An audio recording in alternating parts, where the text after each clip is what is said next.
bienvenue dans Plaisir de diriger. Je suis Anna Fontaine et chaque semaine, je vous offre une occasion de faire un pas de côté, de réfléchir, d'apprendre, de cheminer et grandir ensemble. Nous irons à la rencontre de dirigeants et dirigeantes, d'idées et de lectures. Nous ferons même quelques détours pour explorer comment trouver ou retrouver plaisir à diriger. Aujourd'hui, je suis avec Batoul Hassoun. Batoul est ce qu'on pourrait appeler une serial intrapreneuse. Au moment de notre entretien, elle démarre justement une nouvelle aventure intrapreneuriale et s'apprête à créer et diriger une nouvelle entité au sein du groupe Havas.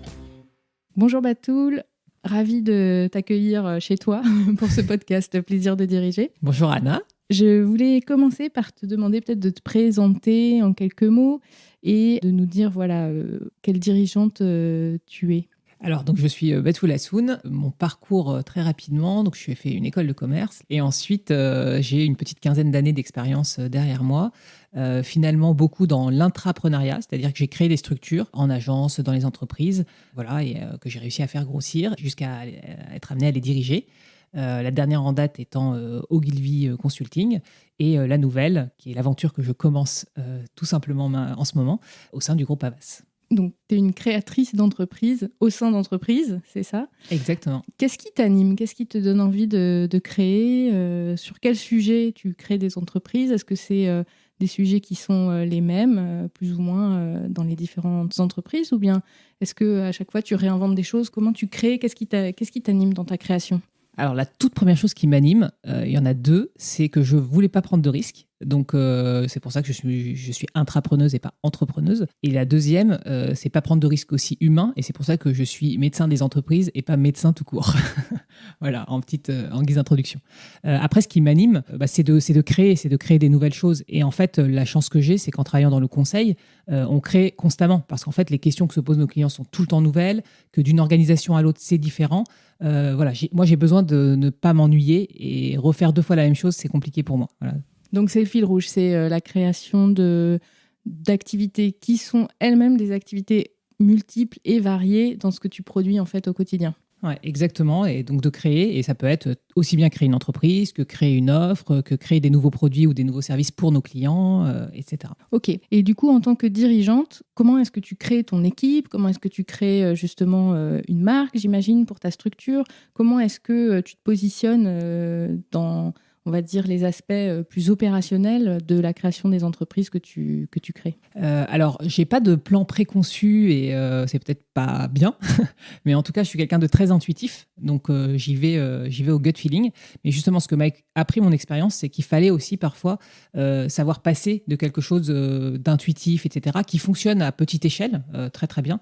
Mais quand on veut scaler le modèle, et c'est mon ambition aujourd'hui, il va falloir plus structurer et mieux s'accompagner et déléguer. Et en fait, moins on formalise, plus c'est difficile en fait de laisser de la place aux autres, de les laisser s'exprimer. Et donc là j'en suis à une étape où je dois passer de quelque chose d'intuitif à passer à quelque chose de beaucoup plus structuré, organisé, aussi bien en termes de process, d'organisation, de gouvernance, etc. Et j'avoue que jusqu'à maintenant, ça n'a pas été mon fort, puisque comme j'aime créer et que je suis intuitive, ça peut être antinomique. Après, par contre, ce qui est important pour moi, que ce soit pour créer un nom ou quelle que soit la chose qu'on crée, il y a plein de modèles de dirigeants différents, je pense. Mais en tout cas, moi, ce qui compte pour moi, c'est de le faire collectivement. Moi, je crois beaucoup au fait qu'on ne peut pas motiver les gens, les embarquer si on les embarque pas dès le départ, en fait. Donc, typiquement, pour créer le nom de cette nouvelle entreprise que je dirige, j'ai tout de suite sollicité mes premiers collaborateurs et l'ensemble des personnes du groupe aussi dans lequel on est arrivé, qui est le groupe Havas. Parce que si on ne les implique pas dès le départ, ça va être compliqué. Moi, je crois beaucoup à l'humain. Et je pense que c'est ça un petit peu aussi le fil rouge, en plus de la création, c'est l'humain. Je peux travailler sur des choses qui vont peut-être a priori moins m'intéresser. J'ai travaillé à la SNCF sur le lancement de Ouibus, qui est maintenant passé côté Blablacar. Et a priori, je ne m'étais jamais dit que je m'intéresserais à des bus, quoi. Mais c'est de la création, c'est avec des gens, et c'est ça qui compte en fait pour moi. Donc ce qui t'anime, c'est aussi les rencontres que tu peux faire. Quelles sont les rencontres qui t'ont marqué pendant ton parcours et comment ça a éventuellement influencé ta vision de ton rôle de dirigeante ? Alors, il y a plusieurs rencontres. C'est difficile de dire qu'il y a seulement quelques rencontres. En fait, c'est chaque rencontre apporte quelque chose de nouveau. Donc, je me rappelle très bien d'une personne qui est chasseuse de tête qui m'avait débauché la première fois et qui m'avait dit, moi, je crois à la magie de la rencontre. Et je reprends ces mots parce que ça me parle beaucoup. Et donc, la magie de la rencontre, ça a commencé par mes professeurs quand j'étais plus jeune, même certains avec qui j'ai gardé contact, parce que ils m'ont apporté des choses, ils m'ont appris des choses. Et ma curiosité, ma capacité à créer, elle vient de cet enrichissement que chacun m'apporte. Donc mes professeurs ont été très importants, mes camarades de classe aussi, forcément, il y en a quelques-uns avec qui je suis en contact depuis que je suis, je sais pas, en sixième ou même je dois encore avoir une personne de la maternelle, quoi. Et puis après, au fur et à mesure, les différentes rencontres professionnelles. Et souvent, quand on dit les rencontres qui m'ont marqué, on parle de ces mentors, des gens au-dessus. Et j'en ai eu deux principalement. La première personne, c'est Nathalie Rastoin, qui dirigeait le groupe Ogilvy, avec qui j'ai co-créé Ogilvy Consulting, avec qui j'ai aussi écrit mon livre, Un caillou dans la chaussure. Et donc, forcément, elle m'a marqué, elle m'a appris énormément de choses, elle m'a donné confiance en moi. Donc, elle a compté dans mon parcours. Et puis Simon Myers, qui était le patron de Fictree, l'autre entreprise que j'ai contribué à créer à Paris, puisqu'on a ouvert le bureau à Paris en 2010, je crois. Donc voilà, ces deux personnes ont compté pour moi. Mais en réalité, est-ce qu'ils ont compté plus ou moins que tous les autres collaborateurs que j'ai eus ou avec qui j'ai eu la chance de travailler oui, ils m'ont apporté quelque chose d'incroyable, mais les autres aussi, en fait. Et on apprend toujours autant d'en haut que d'en bas. Pourquoi ? Parce qu'en fait, surtout dans notre métier, l'idée, on est dans un métier d'idées. Et l'idée, elle peut venir de n'importe qui, en fait. On peut être jeune. Moi, parfois, mes enfants vont avoir des idées et ça va me nourrir, tout comme un grand patron peut avoir des idées. Et ça, il ne faut jamais l'oublier, en fait. Et peut-être qu'aussi, ça nourrit mon désamour. Alors, ce serait un grand mot, mais de la hiérarchie. Il faut qu'il y ait des hiérarchies, bien sûr, parce que sinon, ça ne fonctionne pas, parce que sinon, on ne peut pas scaler, etc. Mais ça ne doit pas se faire au détriment de l'idée. Comment tu gères cette tension, justement, en tant que dirigeante, entre cette vision que tu as de la hiérarchie et, comme tu le dis, parfois la nécessité de prendre des décisions, le fait de ne pas pouvoir forcément donner accès à l'information à tous, à tout moment, etc. Comment tu gères cette tension ? Alors, est-ce que je la gère ? C'est déjà la première question. Je ne suis pas sûre que je sois la meilleure à gérer ça. Mais en tout cas, dans ma façon de faire, encore une fois, je ne sais pas si c'est la meilleure, mais il y a cette idée de demander l'avis à tout le monde. Après, par contre, j'ai aucune difficulté à dire, maintenant que je me suis nourri de tout le monde, il va falloir trancher et il faut y aller. Et on ne peut pas choisir deux voies, en fait. À un moment donné, la stratégie, c'est choisir. Et donc, choisir, c'est renoncer. Donc, il faut y aller. Par contre, je sollicite beaucoup les gens. C'est un peu ma façon de faire. Après, il y a quelque chose, c'est là où je dis, je ne sais pas si je gère bien, mais quand on travaille avec moi, je pense qu'il faut savoir être très flex parce que je suis quelqu'un qui a une idée, on va dire une grande idée, une big picture de là où elle a envie d'aller ou d'emmener son entreprise. Par contre, je ne connais pas le chemin qui va m'y emmener. Et ça, sur ce chemin, je ne veux pas être figé parce qu'en fait, pareil, il peut y avoir une bonne idée en chemin auquel je n'avais pas pensé, qu'un collaborateur va apporter ou que je vais avoir à un moment. Je ne veux pas, parce qu'on a un plan trop figé et précis, m'en couper. Ok. Et donc, c'est quoi cette big picture qui t'anime ? Quelle est ta vision là ? Quelle est l'ambition que tu te donnes ? Quelle est la vision que tu portes ? Qu'est-ce que tu as envie de créer cette fois-ci ? Alors, cette fois-ci, il y a un chiffre que j'ai lu et qui m'a interpellée, c'est qu'en 1960, la durée de vie des entreprises était de 60 ans. En 2020, elle n'est plus que de 20 ans. Donc c'est quand même un gros changement. Un gros changement. Et alors, comment ça s'explique ? Ça s'explique par plein de facteurs, mais le principal, je pense, c'est que le monde dans lequel on vit s'est complexifié, voire est devenu chaotique. Et donc, en fait, c'est de plus en plus dur de résister à des nouvelles concurrences, à des nouvelles normes, à des nouvelles façons de faire, à la mondialisation, à tous ces nouveaux facteurs qui arrivent, qui peuvent être externes ou internes d'ailleurs. Et donc, face à cette complexité qui est vraiment de plus en plus grande, comment on fait pour résister à tout ça ? Et en fait, quand on accompagne les entreprises, parce que c'est quand même mon métier au final, et je disais tout à l'heure que j'aimais bien être un médecin des entreprises, je ne sais pas si la métaphore est la bonne, mais c'est cette idée que quand on est à l'intérieur, c'est difficile de voir les symptômes. Quand on est à l'intérieur, c'est difficile de changer quelque chose qui était dans nos habitudes. C'est comme quand on a un régime alimentaire, c'est compliqué de le changer parce qu'on a toujours fait comme ça. Et on a besoin du nutritionniste qui vient, qui nous aide, à changer nos façons de faire. Pareil quand on est un dirigeant d'ailleurs, parfois on est le nez dans le guidon et d'avoir un coach, ça peut aider. Parce que c'est quelqu'un qui va nous apporter ce regard extérieur. C'est exactement ce rôle-là qu'on joue. On est une entreprise de conseil qui va permettre aux entreprises qui parfois vont être un petit peu malades, à bout de souffle, ou de reprendre des couleurs, de se poser les bonnes questions et parfois aussi de réfléchir un peu à contre-courant. Et donc parfois il va falloir aussi un peu secouer, bien sûr gentiment et de la bonne façon pour embarquer l'ensemble du corps social des entreprises. Mais il faut savoir parfois un peu secouer les choses parce que sinon on peut se faire attaquer par un nouveau concurrent qu'on n'avait pas vu venir, on peut oublier des choses qui sont hyper importantes dans l'entreprise et donc du coup mener à la perte de l'entreprise, quoi. Donc voilà, c'est ça qu'on fait. Donc toi, en fait, oui, tu aides les autres entreprises à, on va dire, avoir une perception du monde qui les entoure aussi et à voir comment elles peuvent réagir ou innover dans ce contexte qui bouge énormément. Oui, tout à fait. Mais du coup, ça nous amène à des questions vraiment de tout ordre, en fait.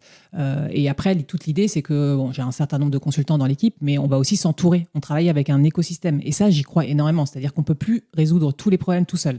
Donc, toute l'idée, c'est d'aller chercher les bonnes personnes quand il faut. Et du coup, ça nous amène à travailler avec les dirigeants au sein des entreprises sur, voilà, quel est votre point A, quel est votre point B. Et du coup, pour y arriver, quel est le chemin, quels sont les chantiers à ouvrir et comment on peut vous accompagner là-dessus. Et donc, quelles sont les questions que ça ouvre. Et ça peut être aussi bien des questions de stratégie, que des questions d'innovation, que d'accompagnement du changement, que parfois des questions que j'aime bien appeler, c'est pas très poli, mais avec cet acronyme anglais, WTF, vous comprendrez ce que ça veut dire. Voilà. Et en fait, quand les patrons, qui sont souvent aussi assez seuls dans leur métier, se posent des questions WTF, et ben, j'aimerais bien que ça soit leur réflexe de m'appeler, parce qu'on va réfléchir avec eux. Et les aider à décortiquer, à peut-être structurer leur pensée par rapport à ce WTF que tu mentionnes et leur permettre de se construire eux aussi une vision à partir de En fait, il faut que les gens aient des questions, mais il ne faut pas avoir d'a priori sur les réponses. Ça, c'est une première chose. Et la deuxième chose, il ne faut pas avoir non plus parfois peur de se demander si on a la bonne question. Parfois, aussi, les dirigeants ne se posent pas forcément la bonne question. Et c'est notre travail, en fait, de leur ouvrir les yeux, de discuter avec eux, d'échanger en ping-pong, en fait. C'est une sorte de sparring partner, finalement. Et encore une fois, c'est pas parce qu'on est meilleur que les gens qui sont en interne dans les entreprises. C'est juste qu'on a, de fait, structurellement, on est à côté. Et donc, on a cette capacité à prendre du recul. Et puis, on voit aussi un certain nombre de secteurs, un certain nombre d'industries, et donc aussi cette richesse-là, de pouvoir voir ailleurs comment ça se passe, et d'apporter cette fraîcheur, peut aussi beaucoup aider. Donc tu disais que tu étais dans le secteur des idées, et là tu viens de mentionner le fait que tu pouvais du coup intervenir dans différents secteurs. Qu'est-ce que tu constates ? Quels sont un peu les signaux auxquels toi tu es attentive dans l'évolution justement des entreprises? Est-ce que tu constates des choses qui sont transsectorielles et qui dépassent justement les industries? Comment tu vois évoluer ces entreprises que tu accompagnes et les dirigeants surtout aussi qui les mènent sur leur chemin? Alors, est-ce qu'on a 4 heures devant nous? Pas tout à fait. C'est un sujet qui est vaste, mais je pense qu'il y a deux points, je veux dire, qui me paraissent intéressants à aborder aujourd'hui. Le premier, en fait, c'est que je pense que pendant très longtemps, le capitalisme a été un capitalisme de shareholder. C'est-à-dire que c'est les actionnaires qui faisaient un petit peu la loi et qu'à la fin, in fine, il fallait que pour chaque quarter, on ait fait nos résultats. Et je pense qu'on est en train de revenir petit à petit sur cet acquis-là, et c'est sans doute une bonne chose. Et donc, même quels que soient les secteurs, en fait, je vois bien que les gens commencent à se poser des questions en se disant est-ce que c'est bien et est-ce qu'il ne faut pas passer à un capitalisme de shareholders, de stakeholders par exemple, et pas de shareholders. Toutes les parties prenantes, pas uniquement pas l'actionnaire, mais toutes les parties prenantes. Et dans les parties prenantes, évidemment, il y a l'actionnaire, mais il y a aussi les employés, il y a aussi la société civile, il y a aussi les syndicats, il y a aussi voilà. Et donc, en fait, il faut réussir à trouver un modèle d'entreprise qui va parler à tout le monde et qui va réussir à être bénéfique pour tous. Alors peut-être que ça ne va pas maximiser pour chacun, mais ça va être équilibré pour tous. Et c'est ça qui est important. Donc voilà, trouver cet équilibre entre l'ensemble des parties prenantes pour que ça fonctionne. Ça, c'est le premier grand sujet, je trouve, qui se passe en ce moment. Et d'ailleurs, bien sûr, la législation pousse aussi à ça. La loi Pacte, qui est passée récemment, incite à ça, incite à aller vers des entreprises à mission, etc. Et le deuxième sujet, c'est le futur du travail. Et ça aussi, c'est transsectoriel, clairement. En fait, la pandémie, bien sûr, a réinventé les choses, mais même avant, on voyait bien que le mouvement était entamé. En fait, les salariés se posent la question tout simplement du sens. Ça revient un petit peu au premier point, mais aussi de leur utilité, de leur envie et en fait aussi de la façon de le faire. Aussi bien dans les méthodes de travail, on a vu le télétravail arriver, etc., mais aussi finalement dans le choix de faire, le contrat, le type de contrat. Et on a de plus en plus de freelance, de gens qui veulent travailler à leur compte. Et donc ça réinterroge clairement la façon dont l'entreprise doit fonctionner. Et pour moi, on doit passer là aussi, parler beaucoup de fidélité. Est-ce qu'on mesure la satisfaction des employés et le turnover, est-ce qu'il reste longtemps dans l'entreprise? Et en réalité, je pense que ce ne sont plus les bons critères. Parce qu'on pensait jusqu'à maintenant l'entreprise comme un cercle, et à l'intérieur de ce cercle, il y avait ces petits points, et ces petits points étaient régis et restés dans ce cercle parce qu'ils avaient un contrat. Donc c'était une forme de société avec des nœuds de contrat. Et maintenant, je pense que le cercle est en train d'exploser. Pour autant, ces petits points continuent à exister. Et si on veut qu'ils soient forts, c'est les liens entre les points qu'il faut travailler. Et en fait, ce lien, c'est pas parce que j'ai un contrat avec telle personne qui va bien travailler pour moi. Parfois, on a des employés qui vont pas forcément être très motivés. Par contre, si j'arrive à créer des liens forts et multiplier le nombre de liens que j'ai avec les différentes personnes et entre les personnes, là, tout d'un coup, je vais créer quelque chose de très puissant. Et les entreprises doivent s'interroger là-dessus, travailler sur leur culture d'entreprise. Typiquement, c'est un très bon moyen de créer des liens forts, que le travailleur soit à l'intérieur ou à l'extérieur. Et aujourd'hui, elles n'ont plus le choix. Avec la pandémie, il y a un chiffre que j'ai lu récemment, 46% des collaborateurs veulent quitter l'entreprise dans laquelle ils sont. C'est quand même quasiment la moitié, quoi. Donc la question, c'est comment garder des talents, mais peut-être avec des nouvelles façons de les agréger autour de soi, un peu ce que tu disais sur la question de l'écosystème. Comment garder les talents? Et donc effectivement, ça pose la question de l'écosystème, mais aussi quoi offrir aux talents. Et dans quoi offrir aux talents, ça va être se poser des questions sur est-ce que je dois les laisser faire du télétravail ou pas? Et là, on est en train de rédiger des chartes de télétravail en urgence, etc. Mais c'est même pas la bonne question en réalité. C'est plutôt se dire, OK, par rapport au métier que je fais, qu'est-ce qui est, je reprends les mots d'Olivier Sibony, qui est professeur à HEC, qui dit il y a des choses qui sont télérobustes et des choses qui sont téléfragiles. Tout ce qui est télérobuste que je peux faire à distance, j'ai besoin de me concentrer, d'être juste sur un bureau tout seul, très bien. Mais il y a des choses qui sont téléfragiles et il y en a beaucoup. Tout ce qui est créativité, tout ce qui est idée, tout ce qui est rencontre, tout ce qui est sérendipité, tout ça ne peut se faire que dans le lieu physique, ou en tout cas, quel qu'il soit d'ailleurs, pas forcément l'entreprise, le bureau tel qu'on le connaît aujourd'hui. Et ça réinterroge énormément qu'est-ce qu'on doit faire des bureaux demain. On peut très bien imaginer que les bureaux demain, c'est pas forcément des bureaux fixes, il peut y avoir des bureaux dans les villes et les gens s'y retrouvent, et d'ailleurs peut-être avec des gens de différentes entreprises, et ça créera plein de choses très intéressantes. Donc les bureaux déportés, c'est un mot qui est pas mal à la mode.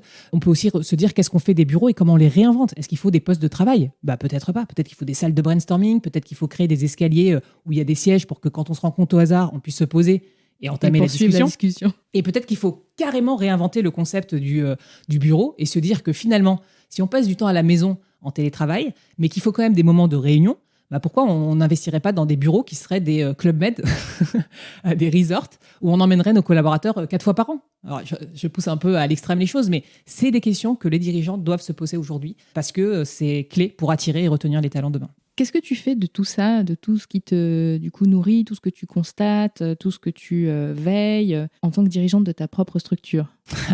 Alors, j'essaye de ne pas être le cordonnier le moins bien chaussé. Je suis pas sûre d'y arriver complètement. Mais voilà, de toute façon, quand on n'y arrive pas complètement en tant que dirigeant, ce qui est chouette, c'est qu'on a ces collaborateurs qui nous rappellent à l'ordre. Donc clairement, quand je pense pas à quelque chose, il y a quelqu'un qui va venir toc, toc, toc. Et si on faisait ça comme ça, etc. Donc, il faut rester à l'écoute. Puis oui, j'essaye d'appliquer les choses à mon entreprise. Donc, sur les bureaux, là, typiquement, on est en train de réfléchir sur qu'est-ce qu'on veut faire, à quel moment on se réunit. Ça, depuis toujours, on a insisté énormément sur se faire des temps off en équipe. Et donc, on a fait régulièrement des voyages d'études. On est parti en Estonie. Ça a été une expérience incroyable pendant 5 jours à aller rencontrer cet État qui est l'État le plus digital du monde. Et d'ailleurs, pour la petite histoire, c'est assez rigolo parce qu'en fait, ça appartenait à l'URSS avant. Et s'ils sont devenus l'État le plus digital du monde, c'est parce que certains pensent que c'est parce que c'est un petit pays et que c'était assez facile. Alors, c'est pas faux, mais en réalité, en fait, l'Estonie, la Lettonie et la Lituanie, les 3 petits pays entre guillemets qui sont désolidarisés de l'URSS, qui sont devenus des pays en propre, avaient chacun une spécialité quand ils étaient au sein de l'URSS. Et en fait, l'un d'eux, je sais plus lequel, était sur la construction de machines à laver et de vélos. Ça les a pas trop aidés sur la suite. Alors que, en fait, en Estonie, c'était là où il y avait de plus d'ingénieurs IT. Et donc, c'est sur ça qu'ils se sont basés parce qu'ils avaient des universités déjà cette compétence. Bref, donc on les a rencontrés, on a rencontré le Chief Data Officer de l'État, les scale-up et les start-up qui se montaient dans cet univers. Et ça nous a énormément nourris, appris à réfléchir différemment, à voir les choses différemment. Donc voilà, il faut continuer à aller se nourrir et avoir ces temps un peu off pour se nourrir, avoir ces signaux faibles aussi et aller les chercher là où ils sont. Donc, pas hésiter à voyager, pas hésiter à... Quand c'est possible. Oui, quand c'est possible, en effet. Donc, on sent que ça nécessite quand même beaucoup d'énergie. À la fois vers l'extérieur, parce que tu es en contact permanent aussi avec tes clients, mais vers l'intérieur pour que ça se passe bien aussi. Et comme tu disais, pas être le cordonnier le plus mal chaussé. Comment tu trouves de l'énergie? Comment tu te ressources? Comment tu fais pour rester, on va dire, sur tous les fronts? Alors, comment je me ressource? Ma réponse va être très étrange, mais alors moi je suis quelqu'un d'absolument pas solitaire, donc je me ressource avec les autres. Donc moi la pandémie a été un peu difficile pour moi, j'avoue, de ce point de vue-là. Être toute seule chez moi c'était compliqué et du coup j'ai passé mon temps à appeler les gens. Appeler les gens, faire des visios, pas forcément d'ailleurs en visio parce que c'était fatigant, le téléphone était presque une meilleure solution. Donc moi je me ressource avec les gens en fait même plus jeune, je prenais mon petit carnet d'adresses quand j'avais rien à faire, même 5 minutes, il fallait que je trouve quelqu'un à appeler ou quelqu'un avec qui me retrouver pour aller faire quelque chose, etc. Donc voilà, les gens, c'est un point important. Et puis après, je pense que ce qui est important aussi, et ça les gens l'oublient, surtout dans cette période où c'est pas forcément facile de faire le distinguo entre vie privée et vie professionnelle, l'équilibre, il est aussi de pas bosser trop. Alors ça va être étonnant de dire ça, hein. Souvent les gens disent voilà, plus je travaille, plus j'ai des résultats. Alors évidemment, c'est pas faux, hein. Je dis pas qu'il faut avoir un poil dans la main, loin de moi cette idée, mais de trouver le bon équilibre et de savoir arrêter. Typiquement, un point que j'ai mis en place quand j'ai eu mon premier enfant, ça a été de commencer un nouveau job en disant voilà, moi à 18h15 je pars. C'est comme ça, c'est non négociable parce que je dois aller récupérer ma fille et que j'ai décidé que j'avais pas fait des enfants pour ne pas les voir. Et en fait, finalement, ça rend encore plus efficace. Parce qu'en fait, on sait qu'on va déconnecter, donc on est plus efficace dans la journée. On sait qu'on va déconnecter et on déconnecte et on passe du temps agréable avec ses proches ou avec ses amis, etc. Et en fait, ça nous nourrit, ça nous apporte des nouvelles choses, des nouvelles idées. Ça nous donne du temps pour lire, pour aller voir des films, pour sortir. Et ça, en fait, c'est aussi ça qui nourrit et qui fait qu'on va être 3 fois plus efficace le reste du temps. Donc c'est une forme de discipline et de présence, j'allais dire, dans chacun des temps en fait de la vie. De présence, de discipline, c'est pas un mot qui s'applique à moi. Je suis pas quelqu'un de très discipliné. Mais en tout cas, oui, de discipline dans le sens s'obliger à arrêter. Voilà. Et c'est important parce que on arrive, comme je le disais, de plus en plus dans des périodes où voilà, je suis à la maison, je travaille à la maison et je vois mes enfants, etc. Donc je continue à faire les deux. J'ai un portable, je continue à regarder mes mails. Faut essayer de ne pas le faire parce que voilà. Et puis aussi à un moment donné où on a de plus en plus de burn-out, etc. Donc il faut faire attention. Et d'ailleurs, ça c'est un point important qu'on oublie souvent. L'entreprise et les dirigeants en particulier ont aussi bien la responsabilité physique que psychique des salariés. Oui, sur tout ce qui est prévention santé et risques psychosociaux font partie en effet de la responsabilité des dirigeants. À quel moment tu t'es dit je suis dirigeante ? Est-ce qu'il y a un moment où tu t'es dit ça y est, je me sens dirigeante ? Je crois pas m'être dit ça. Par contre, je me rappelle très bien m'être dit il faut que je monte vite dans la hiérarchie parce que plus je serai en haut, plus je pourrai déléguer et du coup, plus je pourrai avoir du temps pour mes enfants. Donc c'est plutôt ça qui m'a motivée, on va dire. Après, se sentir dirigeant, je crois que jusqu'à maintenant, je me sens pas encore dirigeante en réalité. Qu'est-ce que tu perçois du dirigeant que tu t'appliques pas ou qu'est-ce qui fait que tu te sens pas dirigeante ? En fait, c'est marrant parce que c'est pas parce que je me sens pas dirigeante que les autres ne sentent pas que je suis devenue dirigeante. Ça, je l'ai bien senti parce que là où j'étais très proche, et j'essaye d'être toujours très proche de tous mes collaborateurs, de mon N-1 aux stagiaires qui travaillent dans l'équipe, j'ai remarqué que eux avaient changé de comportement avec moi, avaient peut-être un peu plus peur de venir me voir ou me parler, alors que moi, je n'ai pas changé. Je me sens toujours aussi accessible, mais visiblement, eux, voilà, il y a une étiquette sur mon front, visiblement, et donc osent moins. Donc eux ont changé. Moi, j'ai pas l'impression d'avoir changé. Et qu'est-ce qui fait que je me sens pas forcément dirigeante, c'est peut-être que l'image que j'ai du dirigeant dans ma tête, déjà c'est un homme assez âgé, moi je suis une femme, je suis plutôt jeune, donc peut-être que c'est ça. Et puis surtout c'est pas un but en soi de diriger. Moi je dirige pas, c'est pas ça qui m'amuse. Ce qui m'amuse c'est de créer, et s'il faut diriger pour créer, bon bah très bien, ça, on va en passer par là. Mais oui, ce que j'aime dans mon métier c'est de manager des gens, c'est mais pareil, hein, je vais être très honnête, j'aime manager des gens et pas pour qu'ils fassent les choses, parce que comme ça moi je les fais pas. Donc c'est plus ça qui m'a motivé, voilà, de toujours continuer à créer. Et donc après, on voit quelle structure mettre en place pour que ça marche. J'entends aussi peut-être la notion de marge de manœuvre dans ce que tu dis, parce que quand tu dis je me suis dit que j'allais gravir les échelons pour avoir plus de liberté en fait d'organisation, etc. Et du coup, est-ce que ça fait partie des choses qui sont importantes pour toi, peut-être cette marge de manœuvre qu'on peut avoir quand on est dirigeant et qu'on s'autorise peut-être moins quand on est salarié ? En fait, c'est à double tranchant, c'est-à-dire que oui, moi clairement j'ai besoin de cette marge de manœuvre, et ça c'est très personnel. Peut-être que tous les dirigeants sont pas comme ça, mais moi j'en ai besoin parce que j'ai besoin de ces respirations, parce que j'ai besoin d'avoir du temps pour moi, parce que c'est ça qui va nourrir ce que je vais faire après. Et en même temps, quand on est dirigeant, on a un agenda qu'on maîtrise finalement à la fois beaucoup et pas du tout. C'est-à-dire que quand les équipes, les clients, etc. veulent un rendez-vous, il faut le caler. Et souvent, il est calé. Et puis, quand on a une assistante, c'est elle qui le cale et on ne nous demande pas trop notre avis. Mais justement, moi, ce que j'essaye de me ménager, je le fais très souvent, dans mon agenda, je me mets des créneaux, que ce soit le matin très tôt pour pouvoir emmener mes enfants ou des grosses plages horaires pour garder du temps pour moi. Comme ça, les gens pensent que je suis prise parce que je suis avec un client. En fait, pas du tout, c'est du temps pour moi. Mais voilà, j'essaye de me ménager un peu de temps comme ça parce que c'est nécessaire, sinon on n'y arrive pas. Et donc sur ces temps, c'est ce que tu disais, tu te nourris, tu t'inspires. Qu'est-ce qui te nourrit? Qu'est-ce qui t'inspire? Quelles sont tes sources? Donc j'ai entendu que tu allais à la source voyager pour voir les différentes inspirations que tu pouvais trouver qui te paraissent intéressantes. Est-ce qu'il y a voilà, d'autres moyens, d'autres sources que tu utilises prioritairement, ou est-ce qu'au contraire l'éclectisme des sources c'est quelque chose qui te nourrit davantage? Alors ouais, c'est beaucoup l'éclectisme des sources et puis surtout ce qu'on va me recommander. Donc si on me parle un jour, je sais pas, d'un sujet et qu'on me recommande un livre, je vais l'acheter, je vais le lire. Donc ça aide. Je vais aller sur des sites, mais pareil, j'ai pas un site que je regarde ou un blog ou une newsletter que je suis. J'en suis un certain nombre, mais voilà, rien de très spécifique et pas toujours les mêmes. Mais je suis abonné à, je sais pas, peut-être sans mentir, les 25 newsletters facilement. Il y en a que j'ai pas ouvert depuis très longtemps, mais un jour je vais avoir envie de l'ouvrir et de lire quelque chose. Voilà, l'éclectisme, c'est un très bon mot. C'est-à-dire que là, en ce moment, je suis en train de lire un bouquin sur Gengis Khan, qui est un pro de la diversité et de l'inclusion. C'est donc très intéressant par rapport à certains sujets, même si ça peut apparaître loin. Tout comme j'ai lu récemment un livre d'un venture capitaliste américain qui s'appelle Ben Horowitz, et le bouquin s'appelle What We Do is Who We Are, qui est vraiment un super livre que je recommande. Tout comme j'ai lu un roman sur le génocide au Rwanda, tout comme j'ai lu des choses vraiment très très très différentes, parfois qui peuvent être très très éloignées, mais c'est aussi ça en fait, être un saumon et penser à contre-courant, c'est-à-dire que c'est aussi apporter des choses qu'on n'a pas déjà entendues et puis faire des liens entre des choses qu'on ne mettrait pas forcément en lien. Je pense que c'est ça notre force, c'est quand on travaille avec des entreprises très différentes, de secteurs très différents, en ayant lu des choses très différentes, et de tailles très différentes d'ailleurs, que ce soit une scale-up, une start-up, une boîte du CAC 40 ou une boîte internationale autre.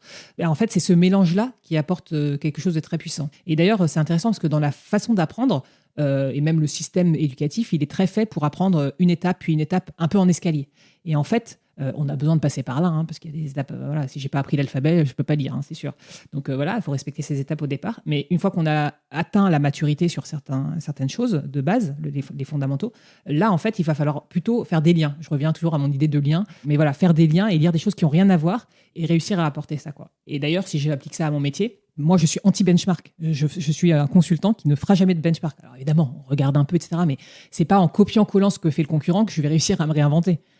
Donc, par contre, si je regarde ce que fait quelqu'un à l'international dans un autre pays, si je regarde quelqu'un qui est dans un autre secteur, je sais pas, si je suis dans le retail et que je regarde ce que fait le luxe ou vice-versa, ou dans l'automobile qui a des systèmes logistiques incroyables, ça peut m'apporter énormément de choses. Et c'est le lien-là qu'il faut réussir à faire. Tu as parlé, dans les premiers exemples que tu as cités, tu as parlé de What We Do is Who We Are et de diversité, d'inclusion. Ça me fait réagir sur la question de l'exemplarité du dirigeant et éventuellement de ses valeurs. Quelles sont les valeurs qui sont les tiennes, j'allais dire, propres? Comment tu essayes de les faire vivre dans l'organisation? Comment tu les fais vivre dans l'organisation? Pareil, là aussi, je suis pas sûre d'être le cordonnier le mieux chaussé, mais en tout cas, là, je suis justement en train de faire mon travail sur redéfinir la culture de ma nouvelle entreprise, parce que l'idée, c'est pas de copier ce qu'on a déjà fait, mais de réinventer, de faire quelque chose de nouveau. En tout cas, quelque chose qui m'a toujours tenu à cœur et que j'ai toujours transmis aux équipes, c'est un motto qui est peur de rien, mort de faim. C'est-à-dire que, en fait, c'est pas parce que c'est nouveau que j'ai jamais fait que je suis pas capable, qui va aussi avec le fake it until you make it, assez célèbre. C'est pas parce que j'ai pas l'expérience dans ce domaine alors que tous les autres concurrents l'ont que je peux pas y arriver, en fait. Si j'ai plus envie que les autres, si je travaille plus que les autres, si je me renseigne plus que les autres, si je vais voir ceux qui ont déjà fait, si je m'entoure des bons experts, parce que quand on dit fake it until you make it, c'est pas juste improviser, c'est juste ne pas avoir peur d'aller demander aux bons experts, bien s'entourer pour y arriver. Et là, il n'y a pas de raison de ne pas y arriver. Et donc, c'est un peu ça que je transmets, que j'aime bien transmettre, qui va toujours avec ce monde des idées, la créativité, etc. Tout est assez lié. Après, comment on fait pour formaliser une culture? Alors ça, c'est un sujet sur lequel on travaille avec nos clients. Et donc, en fait, on est allé pour ce sujet particulièrement, s'inspirer, on a travaillé avec des universitaires, de l'anthropologie et des sciences comportementales. Parce qu'en fait, l'anthropologie, finalement, avec Claude Lévi-Strauss, etc., a formalisé ce qui fait qu'on fait une communauté.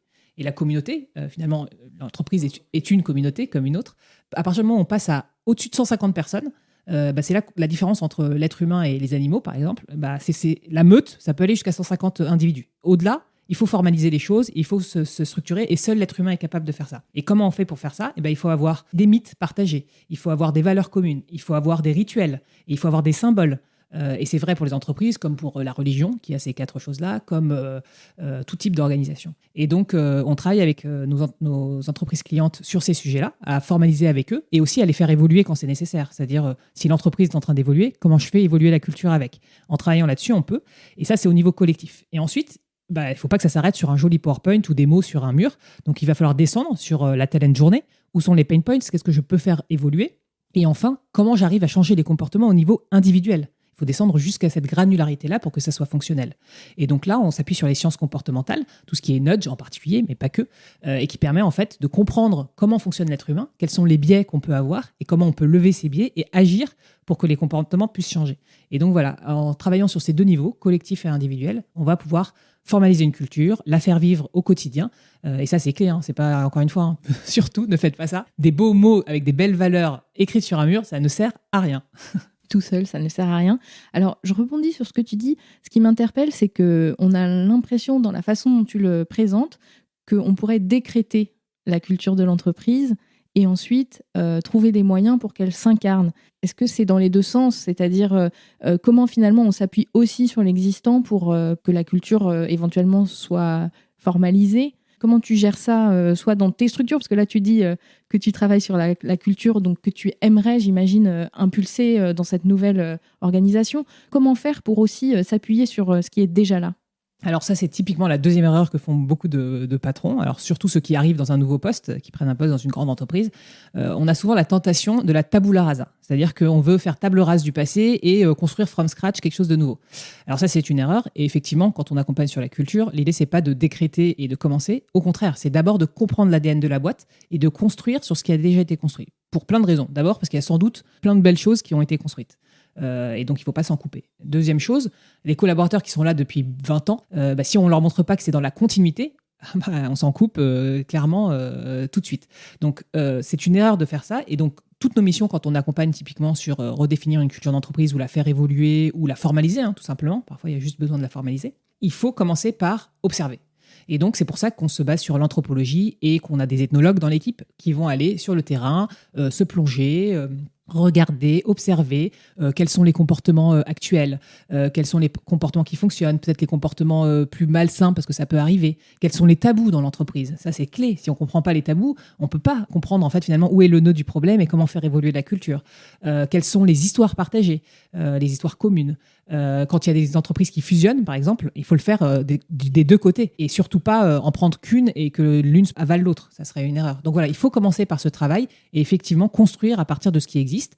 On peut faire évoluer, mais il ne faut pas tout casser. Je reviens plus à ton parcours à toi. Quels ont été les apprentissages, quelles ont été les prises de conscience éventuelles que tu as eues en tant que dirigeante et comment tu fais évoluer ton propre style ou tes propres pratiques ? Alors, l'apprentissage, disons que la théorie, ça sert à rien sur la pratique et qu'en fait, malheureusement, on peut avoir tout lu et tout bien connaître, by the book, comme on dit, et qu'en fait, dans la pratique, on se plante. Et donc, en fait, finalement, ce qui est important, c'est pas tant d'être parfait, mais plutôt d'accepter de se planter, d'assumer qu'on s'est planté et d'apprendre de ça et ensuite d'aller rechercher dans la théorie. Et moi, j'aime bien cet aller-retour, c'est-à-dire que oui, j'ai appris des choses en école, oui, j'ai appris des choses pendant mes formations.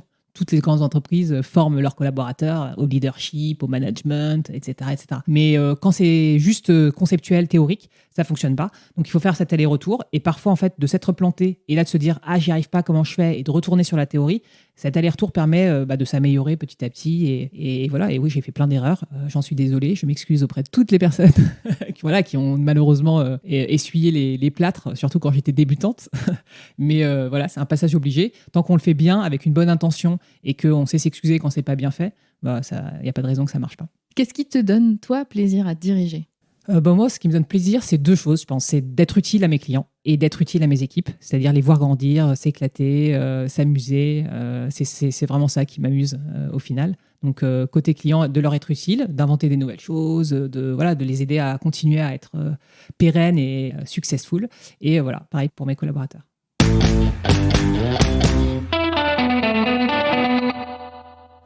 On va terminer par quelques questions. Donc, tu as déjà parlé de ce que tu aimais lire et de la grande variété en fait, de ce que tu aimais lire. Donc, je vais te demander plutôt qu'est-ce que tu aimes écouter ? Alors, déjà, à chaque fois que je dis ça, les gens me regardent avec des gros yeux, mais je suis pas très musique dans l'absolu. Par contre, j'adore écouter des podcasts de toutes sortes. J'adore tous les podcasts de France Inter, parfois les comiques parce que c'est court, c'est sur 5 minutes. Avant de m'endormir, c'est pas mal. J'écoute. Il y a une newsletter dont je vais pas parler et qui est beaucoup de podcasts en fait à l'intérieur qui s'appelle Nouveau Départ de Laetitia Vito et Nicolas Collin que j'aime bien. Qu'est-ce que j'écoute d'autre? Mais pareil, je peux écouter vraiment. Ça m'arrive pas très souvent, mais une insomnie ou du mal à m'endormir ou un moment creux.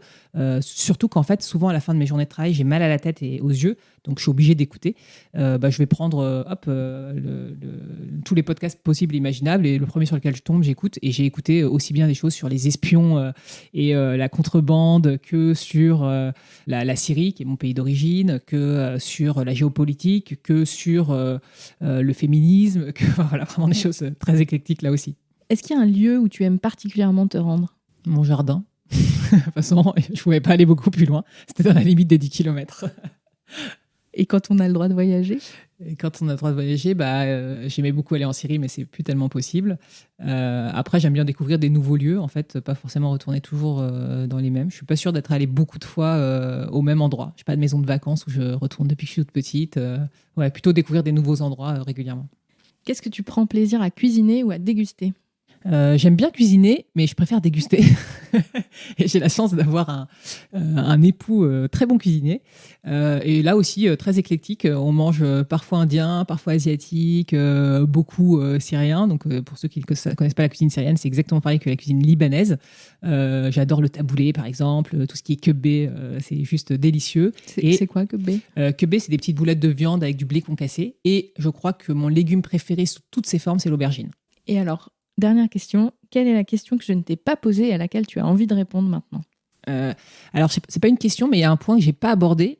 On a parlé de sens pour les entreprises, de raison d'être. Et en fait, il y a un point qui me tient à cœur, c'est réussir à passer du sens à l'utilité individuelle, du sens collectif à l'utilité individuelle. Et je dis ça, c'est très important parce que les entreprises l'oublient. Souvent, quand on est une ONG, par exemple, je prends cet exemple extrême, ou qu'on est dans la finance, on a l'impression que le sens de l'ONG est supérieur au sens des gens qui travaillent dans la finance. Et que les gens, forcément, qui travaillent pour les ONG doivent être plus heureux. Et en fait, c'est faux. Ce qui compte, c'est pas tant qu'il y a un sens extrême et incroyable, universellement reconnu, qui fait qu'on va être bien dans son travail. Ce qui compte, c'est qu'on se sente utile. Et en fait, la pandémie, pour le coup, a eu quelque chose de très positif. C'est qu'un certain nombre de métiers, on les a redécouverts. Et ces gens-là se sont ressentis de nouveau utiles, que ce soit les éboueurs, les caissiers, les infirmières, les médecins, enfin tous ceux qui ont énormément participé à cette pandémie. Et on leur a redonné un sens. Et même les personnes qui travaillent dans les usines, quand on leur a dit vous allez participer à l'effort, faire du gel hydroalcoolique, des masques, etc., ils ont retrouvé du sens et de l'utilité personnelle et individuelle. Et ça, c'est clé. Et là, évidemment, c'est extrême et la pandémie a redonné ce sens-là, mais on peut le créer sans pandémie. Il n'y a pas besoin d'attendre la pandémie pour y arriver. Et les entreprises doivent travailler là-dessus. C'est-à-dire donner à chacun la vision sur sa contribution à quelque chose de plus large, c'est ça que tu veux dire? Oui, et que lui en fait, l'être humain a besoin de pouvoir se raconter une histoire positive. Et donc, s'il n'arrive pas à se raconter une histoire positive sur son travail tous les jours, il ne va pas y arriver. Je vous donne un exemple qui est une expérience qui a été menée, qui est devenue, ça a été théorisé, ça s'appelle l'effet Osram. En fait, c'est une usine, il y a bien longtemps, je crois que c'était vers Chicago, où il y avait des femmes qui travaillaient dans cette usine, et elles avaient des conditions de travail qui n'étaient pas extraordinaires. Et en fait, tout d'un coup, les gens se sont dit, on va essayer d'améliorer leurs conditions de travail, et on va observer comment elles réagissent, et si ça améliore leur bonheur au travail, etc. Et donc, ils ont changé, ils ont mis de la meilleure lumière. Et donc, évidemment, elles se sentaient mieux, et voilà. Puis ensuite, ils ont amélioré un certain nombre de choses, et à la fin, ils se sont dit, mais on va changer, peut-être qu'on va mettre quelque chose de négatif, moins de lumière ou quelque chose de moins positif. Et ça a quand même amélioré leur bonheur. Pourquoi? Parce qu'elles ont compris qu'elles étaient observées et qu'on prenait soin d'elles, en fait. Et que du coup, elles avaient une utilité pour l'entreprise et qu'on les considérait. Et ça, tout d'un coup, ça a eu un effet extraordinaire, en fait. Un autre exemple que j'adore, c'est deux usines, enfin une usine qui est celle de Toyota et celle de General Electric. Donc c'est une vieille histoire, mais dans l'usine de Toyota, en fait, ils ont responsabilisé les salariés et c'est toute la méthodologie de Toyota, c'est le zéro défaut et la qualité extrême. Et en fait, chacun sait son utilité dans la chaîne de travail. Ils savent que ce qu'il fait individuellement participe à cette nécessité collective. Et donc, ils ont mis un cordon que chacun pouvait tirer pour arrêter la chaîne de production s'il y avait un problème. Et effectivement, ça se passait très bien, et quand il y avait un problème, elle a été arrêtée. General Electric regarde cet exemple et se dit on va faire la même chose, c'est extraordinaire. Ils mettent ce cordon, Et les gens, en fait, qui n'étaient pas du tout motivés, qui ne sentaient pas leur rôle et leur utilité et pourquoi ils faisaient tout ça, ils se sont amusés à la tirer pour aller se prendre des pauses et arrêter de travailler. Donc, on voit qu'avec la même façon de faire, si on n'a pas donné l'explication de pourquoi on fait les choses et pourquoi toi, tu es un rouage intéressant et important et sur lequel on compte dans l'entreprise, tout d'un coup, la même action n'a pas le même effet. Merci beaucoup, Batoul. De rien, merci Anna. Merci d'avoir écouté cet épisode Le plaisir de diriger. Qu'en avez-vous pensé ? J'espère qu'il vous a plu, intéressé, fait cheminer. Si c'est le cas, je vous invite à en parler autour de vous, à laisser un commentaire et 5 étoiles sur votre plateforme d'écoute. Si vous souhaitez me contacter, retrouvez-moi sur le site plaisirdediriger.fr. À la semaine prochaine.